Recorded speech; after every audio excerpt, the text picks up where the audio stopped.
세상 사람들은 하나님이 없다고 말합니다. 아니, 더 정확히 말하자면 하나님이 없기를 바랍니다. 왜냐하면 자신 안에 심겨진 하나님의 법이 자기 자신은 영원한 저주를 받아 결국 지옥에 떨어질 영혼이란 사실을 가르쳐 주기 때문입니다. 스스로 잘 알고 있습니다. 그래서 하나님을 외면합니다. 애써 하나님의 존재를 무시합니다.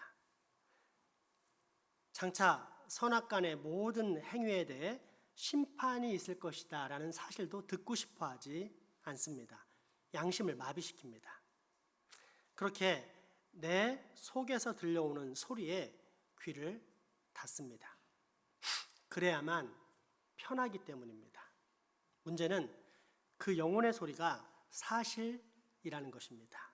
야고보서 2장 10절에서 11절까지 말씀입니다. 누구든지 온 율법을 지키다가 그 하나를 범하면 모두 범한 자가 되나니 간음하지 말라 하시니가 또한 살인하지 말라 하시었은즉 내가 비록 간음하지 아니하여도 살인하면 율법을 범한 자가 되느니라. 아멘.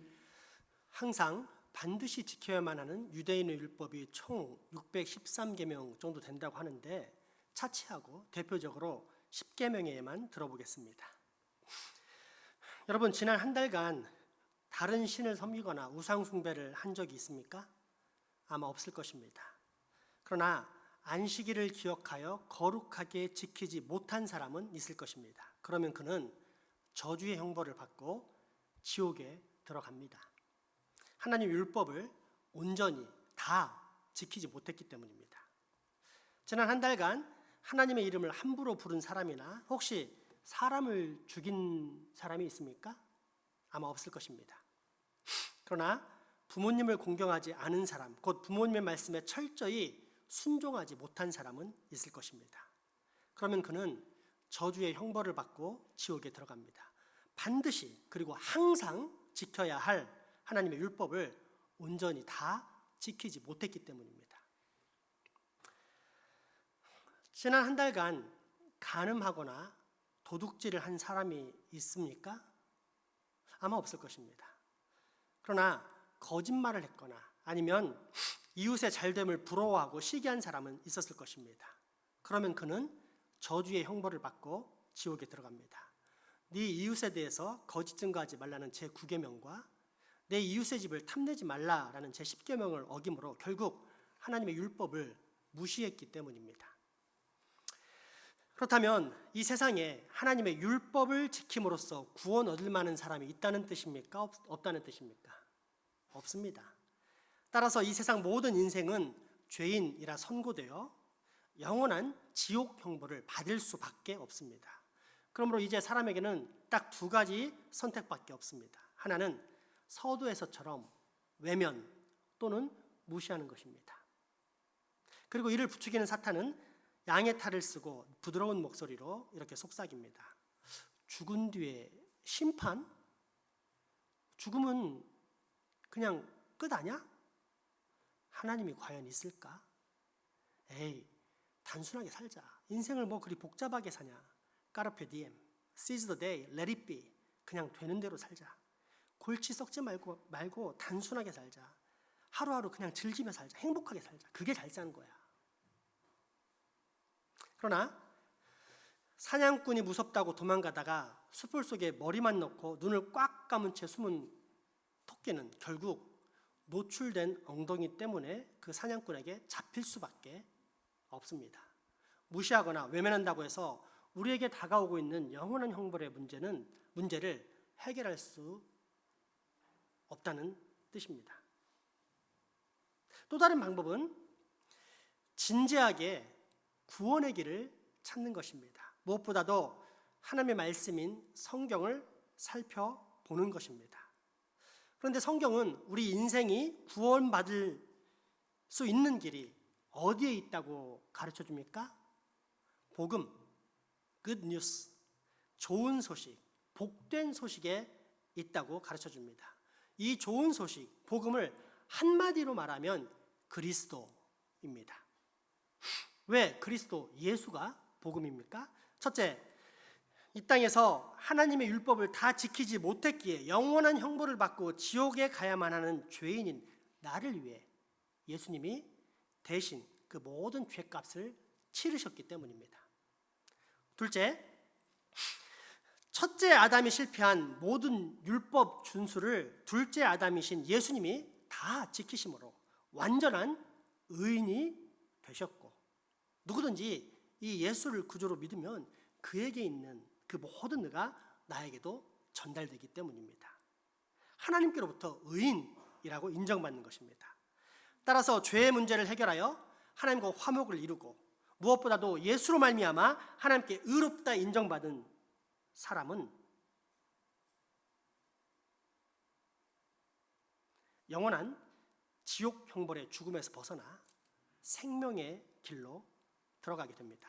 그렇다면 결국 우리의 모든 구원은 누구 때문에 이루어지는 것입니까? 예수 그리스도.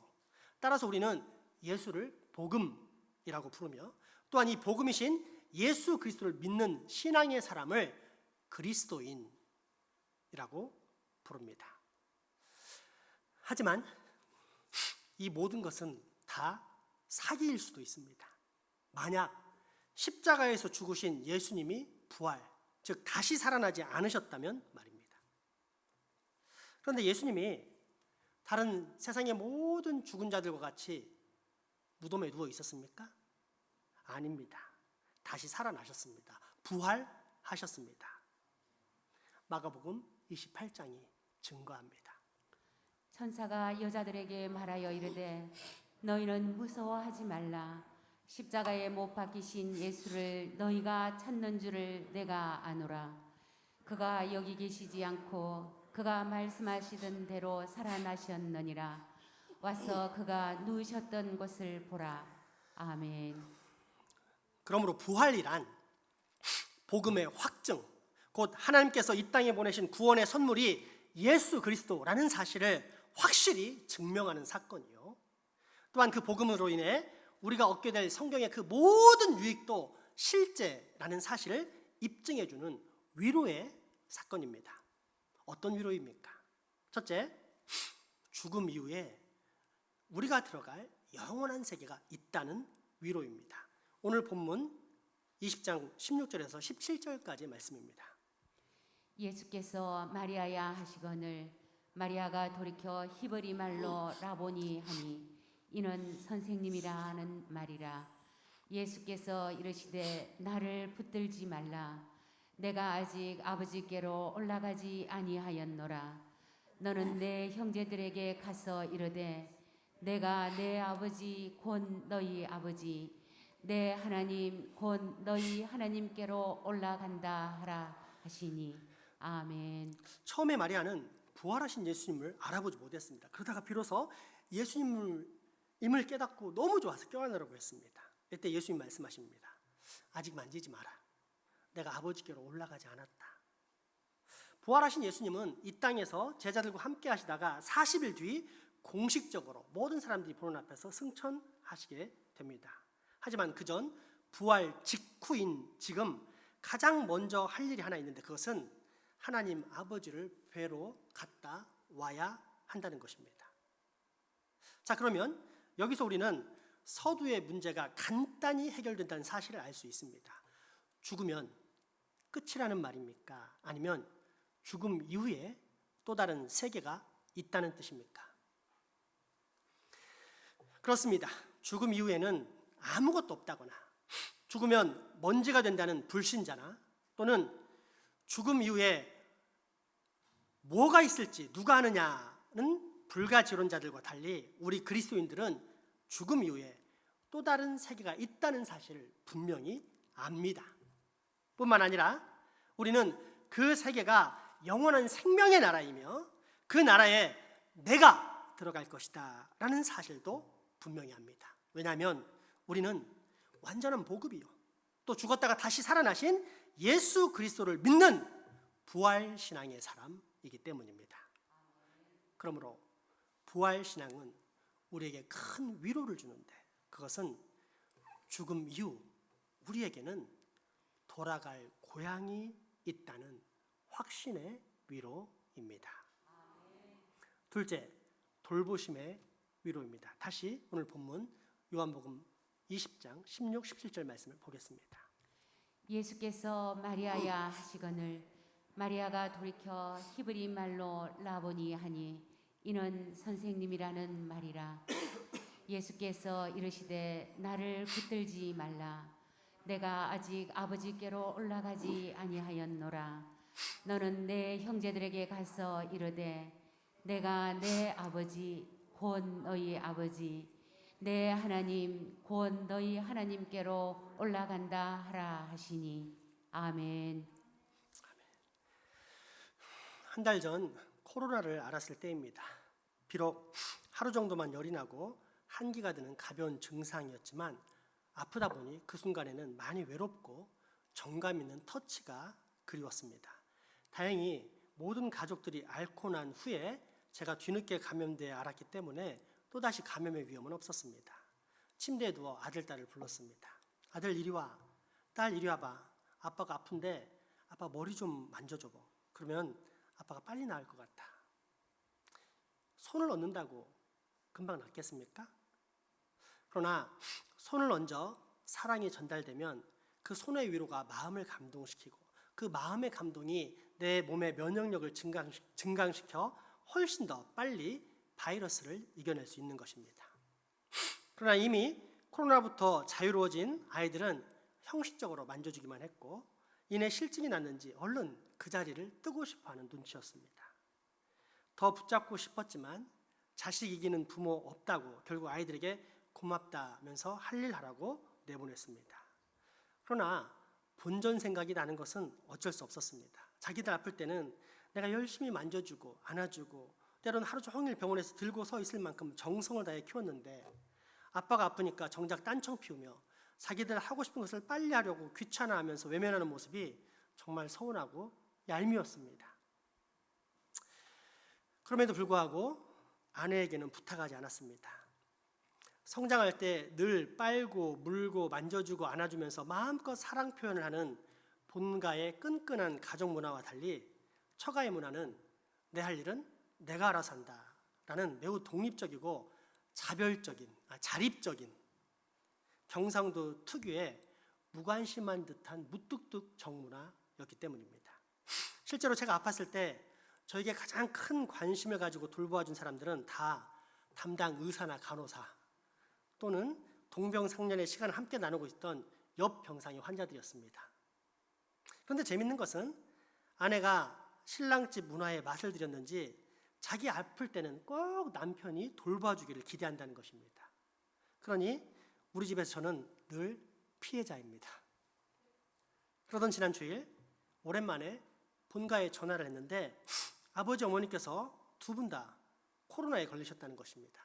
금 토요일은 이미 코로나를 앓았던 서울의 여동생이 와서 간호를 해드렸는데 주일부터는 간호할 사람이 없었기에 제가 급히 주일 밤 내려가게 되었습니다. 이때 저로 급박하게 짐을 싸게 만든 것은 가까운 과거의 안 좋은 기억과 먼 과거의 좋은 기억입니다.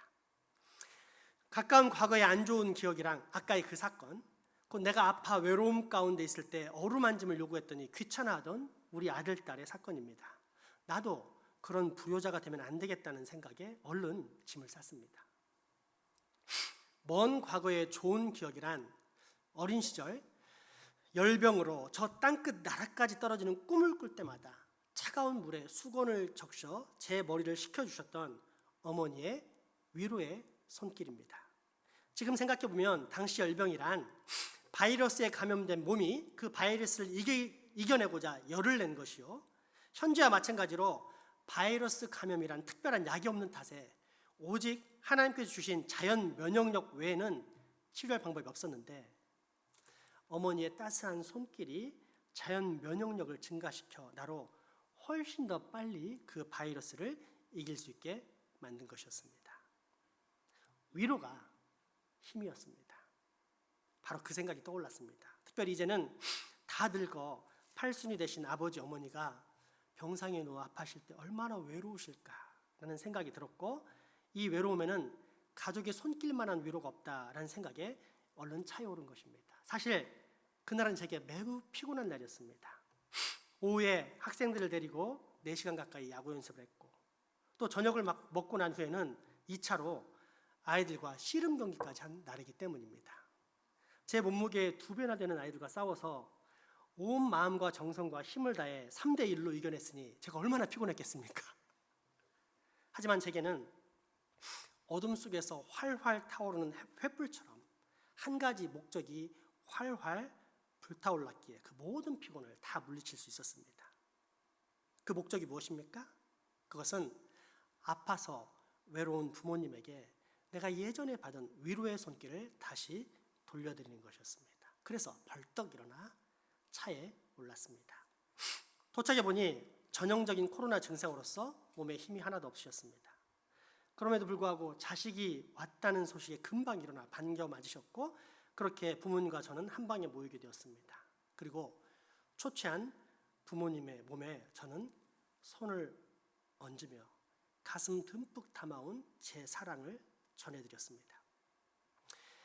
50년 전에 받았던 그 깊은 사랑의 손길, 그 따스한 사랑의 위로를 다시 돌려드렸습니다. 그때 얼마나 큰 감동이 몰려왔는지 모릅니다. 사망의 음침한 골짜기 그 밑 깊은 나락에서 신음하며 헤매이던 어린아이에게 저 하늘 위에서부터 한 줄기 빛이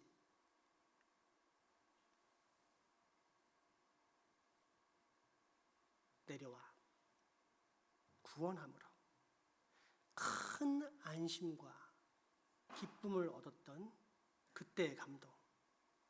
그래서 그 모든 병마를 극복했던 마치 50년 전의 병상 회복의 사건이 그대로 재현되는 듯한 느낌이었습니다. 서로 간의 깊은 사랑과 위로가 흐르는 정말 행복하고 감사한 순간이었습니다. 더 감사한 것은 도착해서 확인했던 코로나 자가 진단 키트의 양성이 이틀 뒤 떠나기 전 다시 검사했을 때는 음성으로 바뀌었다는 사실입니다. 바로 이 위로가 우리 예수님의 위로입니다. 부활하신 예수님이 가장 먼저 해야 할 일은 무엇입니까? 하늘에 계신 성부 하나님을 뵈러 가는 일입니다. 그런데 무덤 밖에서 울고 있는 마리아를 지나칠 수가 없습니다. 마음에 걸립니다. 그래서 결국 측은한 마음으로 마리아에게 다가가십니다. 예수님은 언제나 우리를 돌보시고 어루만지시는 위로의 하나님이시기 때문입니다. 그렇게 당신의 딸을 부르셨습니다. 마리아야, 마리아야, 나 여기 있다. 다시 한번 오늘 본문 20장 16절 말씀을 확인해 보겠습니다. 예수께서 마리아야 하시거늘 마리아가 돌이켜 히브리 말로 라보니 하니 이는 선생님이라는 말이라. 아멘. 그렇습니다. 우리 예수님은 위로의 하나님이십니다. 절대 나의 슬픔을 지나치지 않으십니다. 나의 눈물을 모른 채 하지 않으십니다. 나의 고통을 외면하지도 않으십니다. 대신 나를 불쌍히 여기십니다. 찾아오십니다. 가까이 다가오십니다. 그 어떤 강력한 죽음의 바이러스가 있어도 주님은 우리에게 다가오십니다. 그리고 그 따스한 사랑의 손으로 나를 어루만지십니다. 세상 모든 사람들이 다 즐겁고 행복하며 오직 나만 불행하다고 느낄 때, 심지어 온 세상에 오직 나 혼자만 남아있는 것 같은 처절한 외로움으로 괴성을 지르며 고통 속에 몸부림칠 때조차도 우리 주님은 나를 불쌍히 여기시고 찾아와 그런 나를 사랑의 손으로 어루만져 주십니다. 위로해 주십니다. 그리고 그 부드러운 당신의 음성으로 친히 이름을 불러주십니다. 마리아야, 마리아야. 여러분, 이 음성이 들리십니까? 그렇다면 이 시간 우리 다 함께 그 이름에 우리 자신의 이름을 넣어 불러보겠습니다. 단 한 번도 나를 버리신 적도 외면하신 적도 실망시킨 적도 없으신 예수님, 지금까지 언제나 나를 지키시고 돌보시고 어루만지시며 위로해 주신 예수님, 그 주님께서 부르시는 따스한 위로의 음성에 우리의 이름을 넣어 보겠습니다. 성우야, 미수가 성우야, 미수가 내가 여기 있다. 내가 너와 함께 있다. 언제나처럼 지금도 그리고 앞으로도 나는 항상 너와 함께 있단다. 세상 사람들이 다 너를 버려도 나는 결코 너를 떠나지 않는단다. 아멘. 여러분, 예수님은 우리를 이렇게 부르시며 위로하시는 하나님이십니다. 다시 한번 분명한 믿음으로 이 고백을 하겠습니다. 성우야, 성우야, 내가 여기 있다. 내가 너와 함께 있다. 언제나처럼 지금도 그리고 앞으로도 나는 항상 너와 함께 있단다. 세상 사람들이 다 너를 버려도 나는 결코 너를 떠나지 않는단다. 아멘. 부활신앙이 주는 마지막 세 번째 위로, 그것은 예비하심입니다. 이제 우리는 죽음이 끝이 아니라 그 후에 새로운 세계, 생명의 나라가 있다는 사실을 분명히 깨달았습니다. 그런데 문제는 이 나라에 못 들어갈 수도 있다는 것입니다. 못 들어가면 어떻게 됩니까? 원래 정해진 죄인의 운명을 따라 지옥의 형벌, 영원한 사망 가운데 빠질 수밖에 없는 것입니다. 자중심적인 사람들, 하나님께 의존하지 않는 사람들이 그 주인공입니다. 하나님께 영광 돌리지 않는 사람, 하나님께 찬양과 경배를 올리지 않는 사람, 하나님께 기도하지 않는 사람, 하나님의 말씀을 보지 않는 사람, 그 말씀을 주야로 묵상하지 않는 사람, 그 말씀에 순종하지 않는 사람, 또 그 말씀을 교육하지 않는 사람, 그 말씀을 품은 거룩한 공동체 한가족들과 교제하지 않는 사람, 그 말씀을 따라 구제와 선교에 힘쓰지 않는 사람 등등, 한마디로 하나님을 알지만 하나님께 순종하지도 믿지도 않는 모든 불신자들은 원래 정해진 운명을 따라 모두 다 영원한 사망길로 들어가게 될 것입니다. 그러나 하나님을 아는 사람, 하나님을 믿는 사람,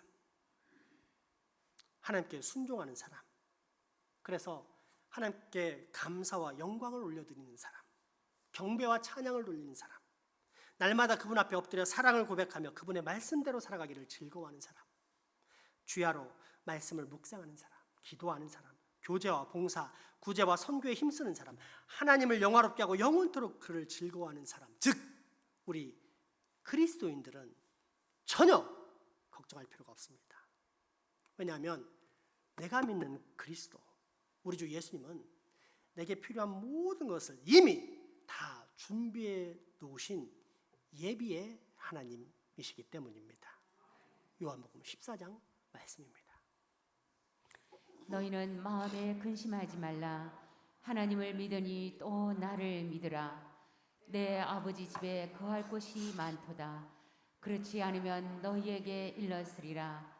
내가 너희를 위하여 거처를 예비하러 가노니 가서 너희를 위하여 거처를 예비하면 내가 다시 와서 너희를 내게로 영접하여 나 있는 곳에 너희도 있게 하리라. 아멘. 아멘. 우리를 고아처럼 내버려 두시겠다는 뜻입니까? 아니면 우리에게 필요한 모든 것을 다 예비하셨다는 뜻입니까? 때문에 예수 그리스도를 정말로 구주로 믿는다면 그는 초막이나 궁궐이나 사나 죽으나 아무런 걱정이 없습니다. 세상 그 어디에서나 아무런 걱정 없이 한평생 완벽한 평안과 기쁨 가운데 살게 됩니다. 왜요? 나의 구주, 나의 신랑, 우리 예수님께서 내 모든 것을 완전히 예비해 놓으셨다라는 사실을 알기 때문입니다. 세계 제2차 대전이 종전되기 얼마 전인 1945년 4월 8일은 부활주일이었습니다. 당시 종전이 얼마 남지 않았음을 인지한 히틀러는 전쟁이 끝나기 전 자기의 정적들을 죽이기로 작정하고 많은 사형을 집행하고 있었습니다. 그렇게 작정한 대상자들 가운데 하나가 본헤퍼 목사님이란 분입니다. 그 부활 아침 본헤퍼 목사가 감방 동료들과 함께 부활절 예배를 드리고 있을 때 감방문이 열립니다. 그리고 군인들이 들어와 본헤퍼 목사님을 일으켜 세웠습니다. 마지막 시간이 된 것입니다. 그렇게 독일 군인들에 의해 끌려나가는 본헤퍼 목사를 보면서 함께 수감되어 있던 영국 군인들이 비통한 목소리로 인사를 합니다. 목사님, 이제 마지막이군요. 안녕히 가십시오. 그런데 이런 그들의 인사에 본헤퍼 목사님은 오히려 미소를 띄우며 이렇게 말했습니다. 아니요, 지금은 마지막이 아니라 새로운 시작입니다. 지금이 마지막이 아니라 새로운 시작이라는 본헤퍼 목사님의 말의 뜻이 무엇입니까? 자신이 이 땅에서 죽음을 맞는 시간이 사실은 자신의 영원한 생명의 시간이 시작되는 순간이라는 뜻입니다. 그렇게 눈앞에 다가온 죽음 앞에서도 본헤퍼 목사님은 공포와 비통함 대신 완벽한 평안과 소망을 보여줄 수 있었습니다. 독일 플로션부르크 강제 수용소 담당 군의관인 베스게는 1945년 4월 9일 본헤퍼 목사님이 죽은 다음에 자신의 일기장에 이렇게 기록했습니다. 히틀러에 의해 독일의 장성들이 사형을 당하고 외국인들도 사형을 당했다. 오늘 새벽 5시와 6시 사이에 카나리 제독과 오스트 장군을 포함한 몇 사람들이 처형되었다. 그 중에 나의 영혼을 사로잡은 사람은 본헤퍼 목사님이었다. 그는 처형장으로 끌려가기 전에 오랫동안 기도하고 있었다. 교수대에 올라가서도 잠시 기도했다. 지극히 평화롭게 보였다. 참으로 많은 사형수를 보았지만 그렇게 기도하는 사람은 처음 보았다. 나는 그런 죽음을 본 적이 없다. 그렇게 평안하고 기쁘고 담대하게 죽음을 맞이하는 사람은 아무도 없었다.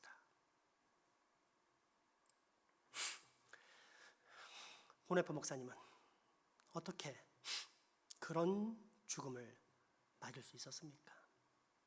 그에게는 부활 신앙의 위로가 있었기 때문입니다. 죽음 이후에 영원한 세계가 있다는 사실. 나의 주 예수님께서 언제나 나와 함께 하시며 지키시고 돌보시며 위로해 주신다는 사실. 또한 부활하신 우리 주 예수께서 이미 나의 모든 것을 저 하늘에 다 예비해 놓으셨다는 사실. 곧 부활 신앙의 위로가 그에게는 가득했던 것입니다. 여러분,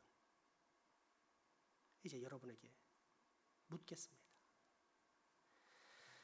여러분에게도 이 부활 신앙의 소망과 위로가 분명히 있습니까? 그렇다면 여러분은 참 그리스도인입니다. 우리 이 시간 잠깐 찬양을 했으면 좋겠습니다. 우리에게 현재 위로를 주고 있는 모든 것들은 사탄의 미끼일 수 있습니다. 여러분, 세상 것들에 취하면 나는 아니라 하지만 하나님을 무시하고 있는 내 자신을 곧 발견하게 됩니다. 이 시간 그런 모든 세속적인 것들을 걷어내고 오직 하나님 한 분만을, 나에게 영원한 위로, 진짜 위로를 주신 하나님 한 분만을 믿겠다는 고백을 찬양을 통해서 드리도록 하겠습니다.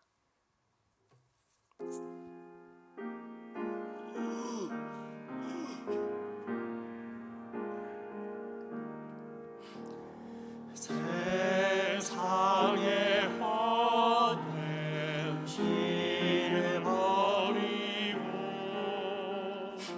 하나님 이름 높여 기리세 온전한 백성 모두 나와서 다 같이 하나님만 섬기세 세상의 헛된 우상 버리고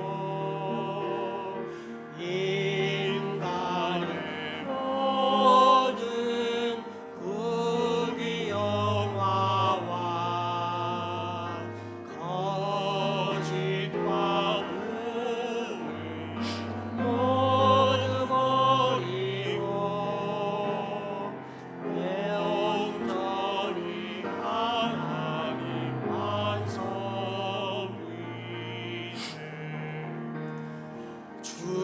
주님의 백성 서로 해하여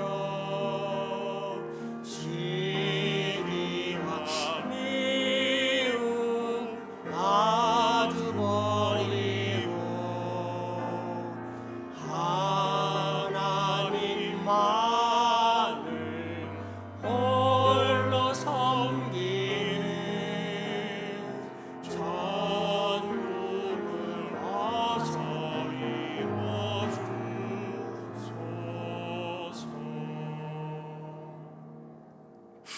여러분,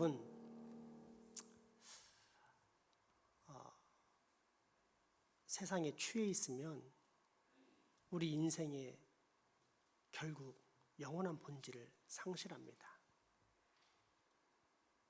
다시 말해, 만약 여러분이 아직도 죽지 않고 살아있다면, 자아가 살아있다면 안타깝지만 여러분은 지옥에 갑니다.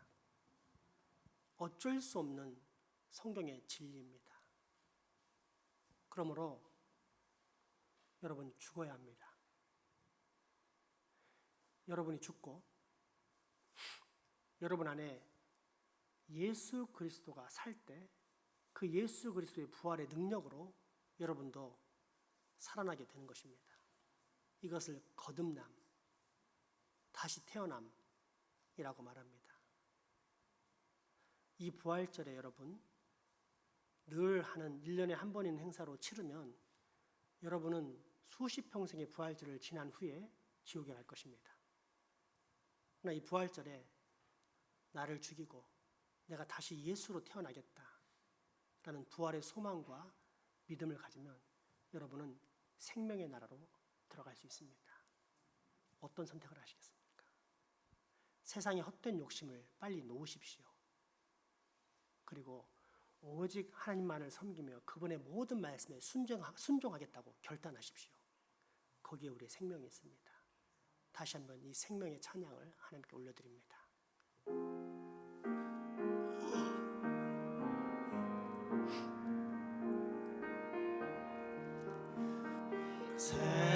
세상의 헛된 길을 버리고 하나님 이름 높여 기리세 온전한 백성 모두 나와서 다 같이 하나님만 섬 우리 시간 함께 기도하겠습니다. 다 같이 기도할 때 하나님 내가 세상의 모든 백성 다 버리고 내 자아도 버리고 내 정욕도 버리고 여호와 하나님을 내 왕으로 모시며 다시 거듭나서 부활하신 예수님과 함께 부활의 삶을 살겠습니다라고 결단하는 시간 되게 해달라고 기도하는 시간 갖겠습니다. 기도하겠습니다. 하나님, 우리에게 다시 태어남의 은혜를 주십시오. 예수님께서 부활하신 것처럼 내 모든 자, 정욕, 옛사람을 죽고 내가 다시 예수 그리스도로 말미암아 부활하는 역사, 새롭게 태어나는 역사를 경험할 수 있게 도와주시옵소서. 하나님, 내가 태어나지 않으면 이대로 가면 나는 죽습니다. 내가 이 세상의 모든 만족과 기쁨, 즐거움을 누린다 할지라도 결국에는 저 영원한 지옥에 들어가 온갖 고통 속에서 영원히 아버지 죽음을 맞이할 것을 나는 아버지 하늘을 통해 확인하게 되었습니다. 아버지, 내가 이제 어떻게 살아야겠습니까? 다시 태어나야 합니다. 회복되어야 합니다. 부활해야 합니다. 예수의 영으로 말미암아, 예수의 능력으로 말미암아, 예수의 사랑으로 말미암아, 예수의 의로로 말미암아 내가 다시 태어날 줄 믿사오니 주여 나로 살게 하여 주옵소서. 내 힘과 능력으로 해석할 수 없습니다. 그러므로 기도하오니 나를 아버지 다시 새롭게 태어나게 하시고 새롭게 부활시키사 나의 모든 옛자 정욕 중심은 세상을 다 죽고 오직 여호와 하나님의 영이 나를 살리심으로 내가 부활하는 소망의 사람을 될 수 있게 도와주시고 마티케 사를 수 있어서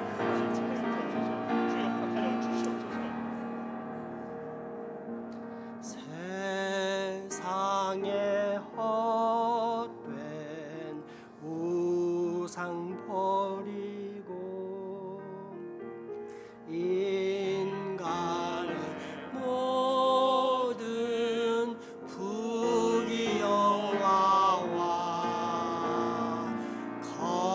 거짓과 불리 모두 버리고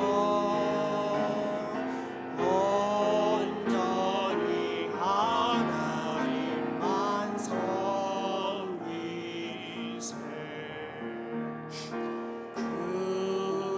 주님의 백성 서로 헤아려 시기와 믿음 아주 버리고 하나님만을 홀로 섬기는 천국을 어서. 우리 3절 한번 다시 고백할까요? 주님의 백성 서로 헤아려 주님의 백성 서로 헤아려 시기와 미움 아주 버리고 하나님만을 홀로 섬기는 천국을 어서 이루어주. 하나님만을 홀로 섬기는 하나님만을 홀로 섬기는 천국을 어서 이루어주소서.